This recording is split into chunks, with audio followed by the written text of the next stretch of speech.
Yeah, can everyone hear me? Yeah, great. Good evening, everyone. Thank you so much for being here at this SJCR meeting. For those of you who don't know me, I'm Josh, a second year studying computer science and your current SJCR Vice Chair. After being here at John's for over a year now, I know how amazing this college is and how much it relies on its amazing student community. I have truly enjoyed every opportunity I've been given, including Assistant Food and Formals Officer, helping out at Freshers Week, and Vice Chair. I've been your Vice Chair for almost a year now, and I've enjoyed every moment of it, from creating the meeting slides and covering for Benji at FICOM to managing elections and working with Chairs Committee. I am so happy to have been provided with this opportunity to support the community here at John's. The Chair is an extremely important role and can make a very large impact on the way the SJCR operates. I'm running for the role of Chair because I want to make changes that I know will benefit all members, whilst continuing the amazing work that Benji has done for us this past year. Over the next few minutes, I will tell you the areas that I would improve if elected. Since COVID-19, the SJCR has had to adapt the way it works in many situations. One major change that had to be implemented was the switch to online SJCR meetings and voting. I hope to work with Chairs Committee to establish hybrid online/in-person SJCR meetings post-COVID-19 so that all members can take part in the SJCR, no matter if they are at home, on a year abroad, or in college. It is important that the SJCR is held accountable for any parts of the Constitution which are currently outdated and ineffective. I will work with members of the executive and the wider community to establish better transparency of the election regulations so that all members can feel comfortable when running for a position. And it is no secret that postgraduates and first year voter turnout is low in comparison to the average undergraduate vote. I would work with the communications officer and MCR to publicise elections and especially encourage members from subsidiary common rooms to attend SJCR meetings. The subsidiary common room constitutions are also outdated and not in line with the current reformed constitution. The last time the CCR constitution was updated was in 2012. I would work with the MCR and CCR to update their constitutions to be in line with the SJCR's constitution. So why should you vote for me? I have a strong understanding of the constitutional documents and have spent the last year with the constitution permanently open on my computer, and I feel that I'm equipped to handle any problems which may arise. I'm currently the SJCR Vice Chair and have lots of experience sitting on Chairs Committee, which I feel gives me the experience to guide newer members of Chairs Committee. I have deputised for Benji at FICOM, and so I have lots of experience sitting on a range of committees. And I would be an experienced line manager for the future Vice Chair, as I have a deep understanding of how the electronic voting system works and may guide them through that. So in conclusion, a vote for me is a vote for experience, reliability, and dedication. Thank you for listening to my Hust. Thank you, Josh. Are there any questions of clarification about that Hust or the manifesto? More of a clarification that slight accuracy about our constitution last got updated in 2016. It just never got updated on the website. So that's probably my predecessor's fault. So just that's not your fault. That's great. I was just working off what the website has. So I guess it hasn't been updated in a while. Thank you, Lewis. Any more clarifications? Questions of clarification, rather? If not, we'll move to Libby's Hust. So again, you'll have 5 minutes, but you don't have to use all of it. And whenever you're ready, you can make a start.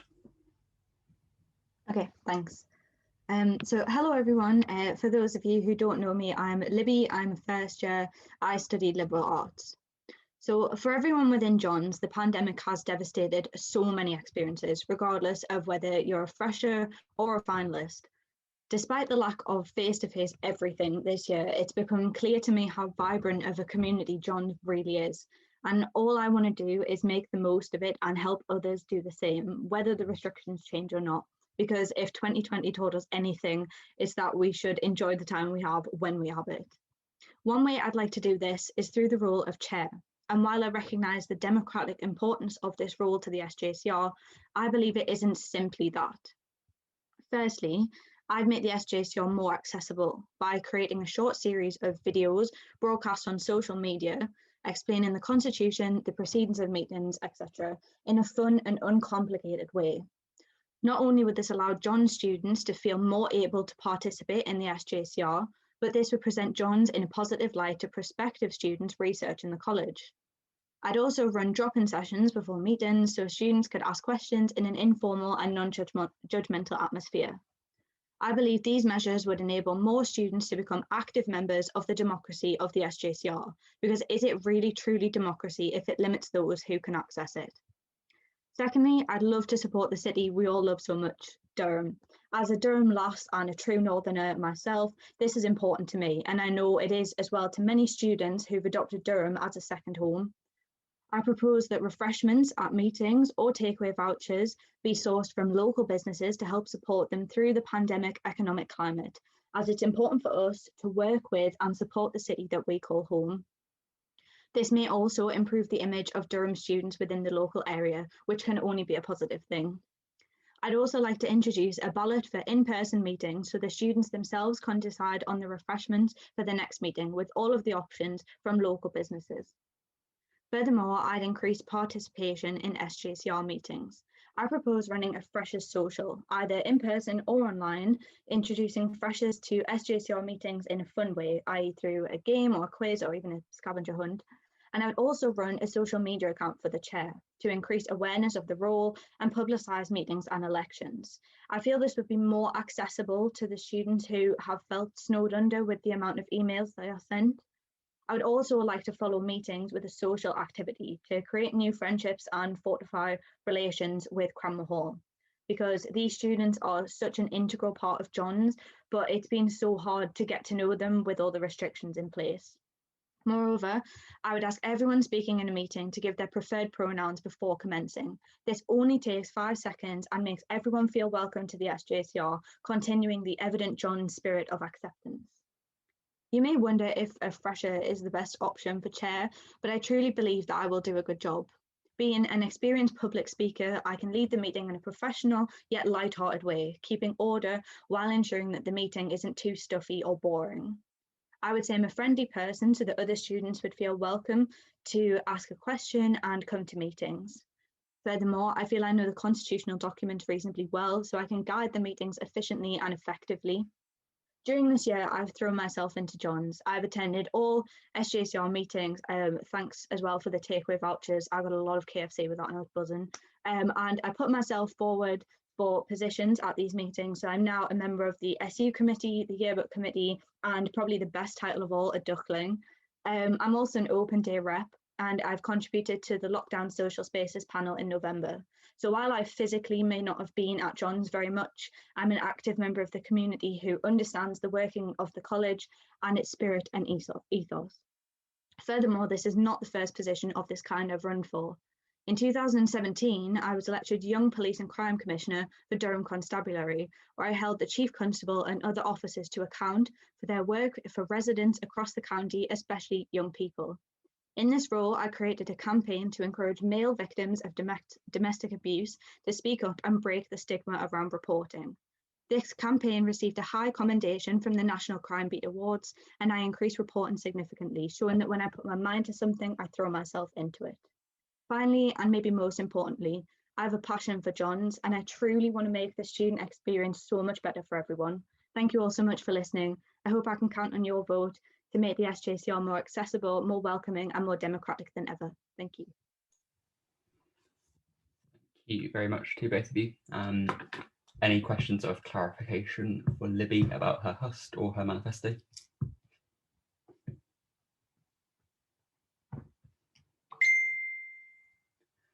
Any general questions which will need to apply to both candidates and also the option to reopen nominations? George, please. So your job as chair in some ways can be seen as the defender of the Constitution. In a similar vein then, what would you say is the one part of the Constitution you'd change? So with these questions, we'll kind of keep reversing the order like last time, but to start off, we'll go with Josh first. Yeah, okay, thanks George for your question. So this past year, obviously, I've just said I've been the SJCR vice chair, and there has been challenges that have appeared in my role, and these mostly pertain to the election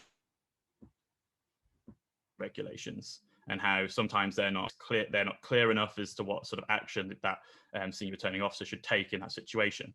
I feel that more work could be done to improve these. And as I said in my Hust, I would work towards this with Chairs Committee and the wider community to establish better transparency of a sort of how to actually work around this to make it a bit more clear for everyone. So what I've already started doing, what me, Chairs Committee and myself have already started doing is sending out now more information about how to campaign, which I feel is already working to create more transparency. Thank you. And Libby? As much as it's like dead fun, I'd say the whole bit about like petting and all that in the bar, that weird section, there's a lot of parts of the Constitution which I was reading and just kind of thought, I'm not necessarily sure this is relevant to be in there. And I would maybe say that removing those parts would make the document more concise and thus more welcoming to people who are trying to read it, because it's quite a daunting document. But if this wasn't possible, like I said, I'd definitely just try and make it more accessible instead of changing the constitutional documents themselves. So with the videos and things, just explaining it if that wasn't possible. Thank you. Sorry, again, if I don't get the order right, but Alice was next, I think. Hi, so it can be really difficult with chair to be able to strike a balance between a meeting being too long, but also being able to provide time for proper discussion and stuff. So how would you go about striking that balance? Libby, please. I think first of all, I would try and like divide the meeting up into sections. So obviously there's like motions and then elections and there's different bits of it. And I would kind of decide which at that current point in time was more important. So for example, today, the exec elections are obviously going to take up a lot of time because that's something that a lot of people are invested in. So I would maybe try and say that we could have like a certain number of questions for the exec elections, which are more than the number of questions for motions. And yeah, maybe try and prioritize it in that way. Josh?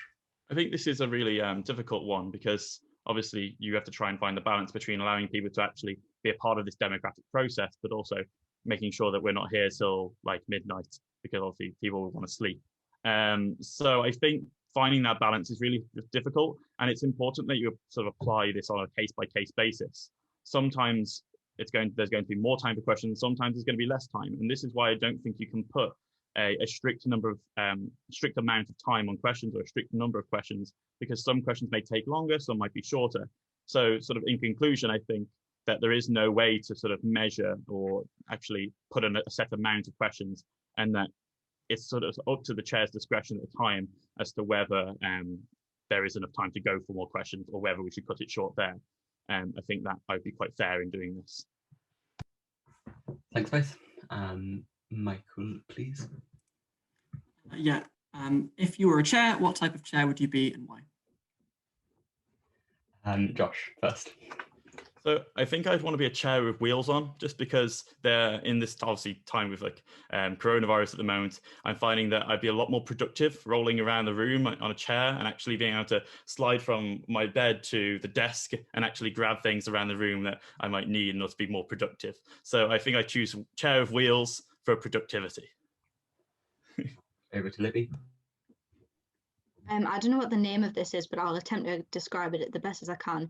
Those chairs that were in IKEA, where you sat in it and you pulled the little cover over, if anybody knows what I'm on about, those, because it makes a great personal space. I never got one when I was a kid because my mum said I couldn't have one. And also, sometimes people really annoy me and I enjoy my own space. So I think that would also be practical.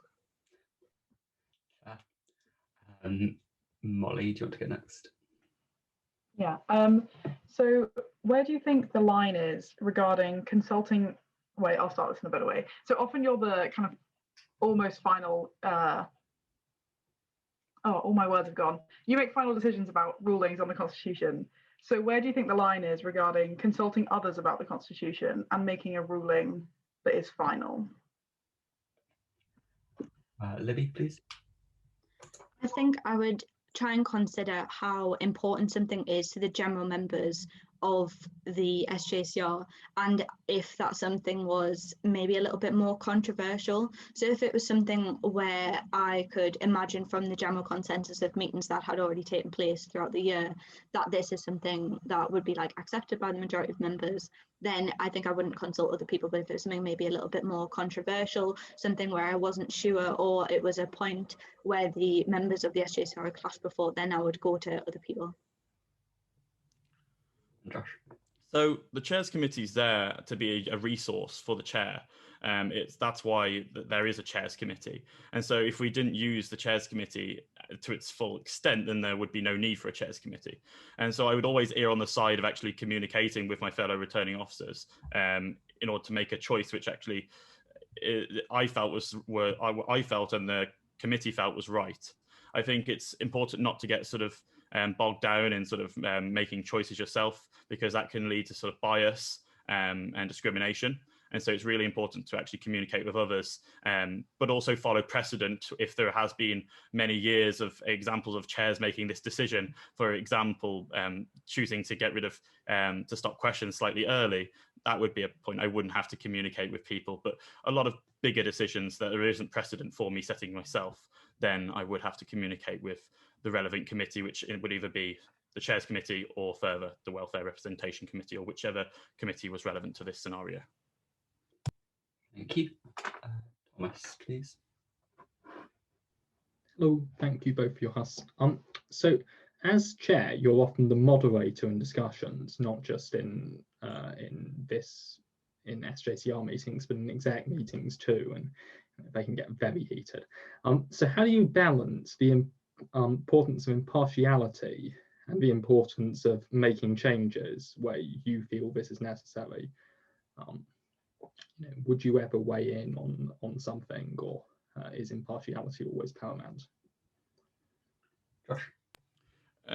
Impartiality is always paramount. It's the key thing for the chair. That's the whole point of the chair, to be impartial. It doesn't matter how heated it gets or how much you care about something. You have to remain as this impartial, unbiased source of knowledge. That's why the chair chairs the exec meetings and the welfare representation meetings and so on. They're there to be this sort of wealth of knowledge about the institution and give constitutional advice and actually manage the meeting so it doesn't turn into flames.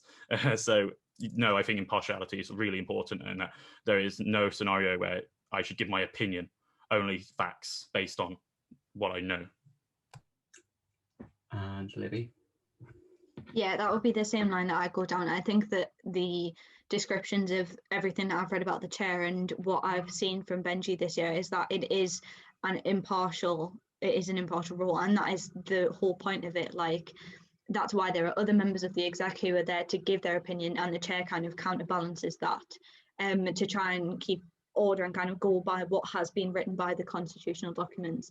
And I think obviously when it comes to like controlling a meeting, it is never a matter of your own opinions, because it's people's democratic right to express what they feel about something and give their own opinions. But realistically, when you take up the role as chair, you kind of give that up for the period that you are chair. And I think that's something that I'd be comfortable with doing, and I'd be able to not let my own views interfere with that. Great, thanks both. Any more questions? Molly. I was going to ask the one that Thomas asked, so I've come up with a different one. What do you think is the most important line in the Constitution or section? I know line is quite a small requirement. Great. Libby? I'm going to be honest with you, that's really hard. But I don't know. I think maybe the part where it kind of highlights the key aims of the SJCR, the fact that the SJCR is working for the interest and welfare continually of all of its members. And I think that that's something that should be upheld with the chair all the time. As in, if I was elected, that is probably the thing that I would try and remember the most, that you are working for the benefit of the members, regardless of what you think about a situation or what members of the exec think, that everything is for the members of the SJCR. I would echo the same sort of response. I'd also add on, though, that I think one of the main parts, and I think this is encompassed in the same section really, that the powers designated to the trustees, because it is really important at the end of the day. We are students, and we are students making big decisions. And at the end of the day, we do need to have some sort of, I guess, parental figure, which in this case is the external trustees and the internal trustees, which can help to make those larger decisions and override decisions if needed be, if they are discriminatory. Thanks, both. Got a question from Lewis, I believe. Yeah, my question regards constitutional review, and as you both know, the CCR and MCR constitutions are out of date. How would you ensure that both of them are reviewed and brought in line with the current SJCR constitutional documents? Josh. Yeah, this is really important. As you probably heard from my Hust, I mentioned this. I mean, I've obviously spoke to different people on the exec, and as I found out that the CCR constitution and the MCR constitution aren't necessarily in line with how the SJCR constitution or documents actually work. One example would be how they elect their VP, their vice presidents. They have to elect a vice president, which is then elected again in the SJCR, but they're the same role. It makes no sense. And so what I would do is work with the relevant officers who are actually looking at this reform, and be there to offer guidance. As someone who's sort of been doing this for a year now as the SJCR vice chair, I think I sort of have learned quite a bit about the constitution, and actually I think I could offer that as knowledge to future people who want to create reform in the CCR and MCR constitutions. And Libby. I'd definitely say that reforming those constitutions is a good thing, as obviously the SJCR one was reformed this year. So it's obviously something that needs to be done.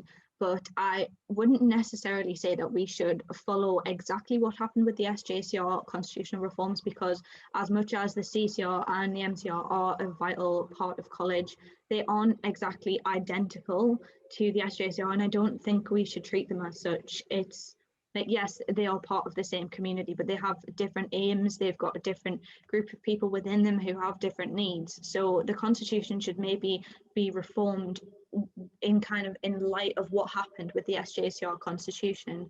But I don't think we should follow it blindly and just put in all the same changes. I would definitely try and work with the MCR vice president, CCR vice president, to try and overcome what they thought were the difficulties of the constitution. Thanks both. Any last questions? I'll take one more if there is anything.